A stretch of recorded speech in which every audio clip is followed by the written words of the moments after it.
All right, so Realty. What is SJ Morgan really? What they specialize in? Is it just selling houses? Is it buying houses? Is it rehabbing? Is it flipping? What can people go to you for?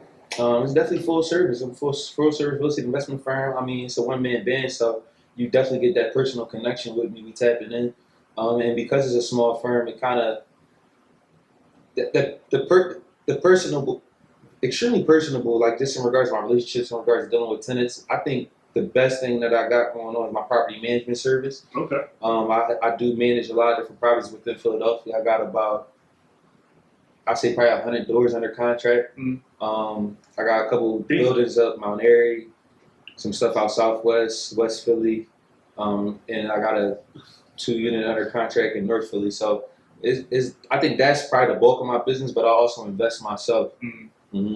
So, give us some stories. What are the? I want to be funny. What's the biggest bullshit you've been into as property manager, rehab, and anything? Right. Give me some bullshit that you could laugh about now, but wasn't funny when it happened. I think probably my craziest story, actually, before I even started my company, I actually missed this. When I left Vanguard, that's actually when I started working. I actually started working for someone. Okay. And I had a crazy story. And just to talk about that real quick, one of my dad's really good friends, or whatever the case is, Italian boy named Joe. I call him my goddad for real. From out South Philly, he really take care of me, good money.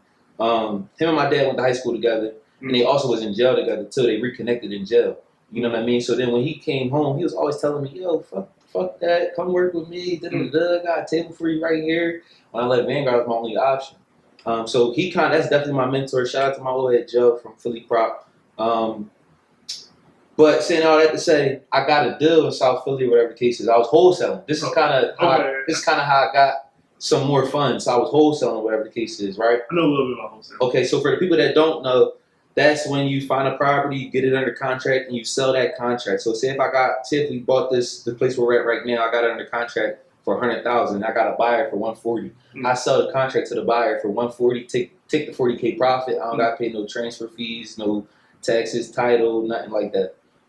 So anyway, so I was working on a nice deal. Everybody knows South Philly's popping. So this is a deal I'm about to get like $20,000 off commission. So I'm trying to get this done. But so I go in this crib or whatever. And she's like a dancer somewhere off Columbus Ave trying to work a deal with me, like on some stripper shit.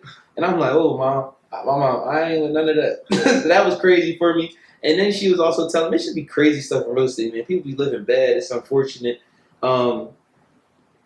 She was telling me I've been paying my rent this whole time. Her boyfriend was robbing her the whole time, getting everybody to pay rent in the building. So it'd be a whole bunch of stuff, man. I got stuff going on every day. I actually just came back from, I was out. I got a daycare that I manage on 57th and Girard. I just came back from over there. I had to get a lease signed. I can't even think about a quick story, bro. It's so, like, it's really one of those dynamic careers. It's cute. It's a lot. Giving keeps on giving. My man said he managed a fucking daycare. I'm definitely taking some notes after this podcast, so I need to get my money up. We're going to get it right. So real estate, you got any do's and don'ts? I would say, in what aspect of real estate? Because it's so different. So many different levels of real estate. We talking about from a buyer standpoint, a seller standpoint, from a construction standpoint, from you know what? Construction. We'll go construction and sellers. So from a construction standpoint, what are do's and don'ts? I think from a construction standpoint, you need to really be vetting your GCs, your general contractors, and make sure they really could do the work that they talking about, and not just subbing this work out to their friends and all that. Make sure there's a certain level of accountability. So that's a finesse. Yeah, definitely a finesse. I wouldn't even say it's a finesse, but just make sure they got credibility. You know, what projects have you done before? Can you show me a portfolio? Are you licensed and insured? See if they got any judgments against them with the city.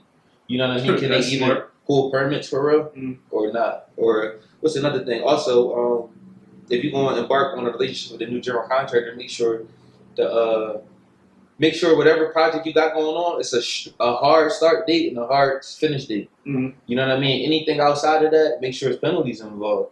So you don't just got contractors taking your deposit and keeping you on hold for 12 months at a time because they moving through 10 different jobs. Paperwork. Yeah. I feel you. Make sure that paperwork's right and not no handshake. I feel like I lost a lot of money on that. On the handshake deal. Hey, homie business. Hey, I hope y'all listening.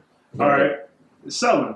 when you're selling a place, Mm-hmm. what do you do? Like, what I should say, what are your words of wisdom? I'm not gonna say do's and don'ts, because just what do you have to say about selling that? You know, you've learned through the game that, hey, like you just said with the contracting, Right. paperwork about selling. I think if you're selling your house, it's probably important to detach emotionally from what you got going on. I think a lot of people when they're selling their houses, they looking at it with the emotional value and not just strictly on black and white. Like, I get it, your grandma lived in here, your mom lived in here, you try, that's cool, but on the market, that's the house next door didn't sell for that, so I can't give you that. So it's important to be realistic if you're trying to get an offer for real. And then even, I mean, yeah,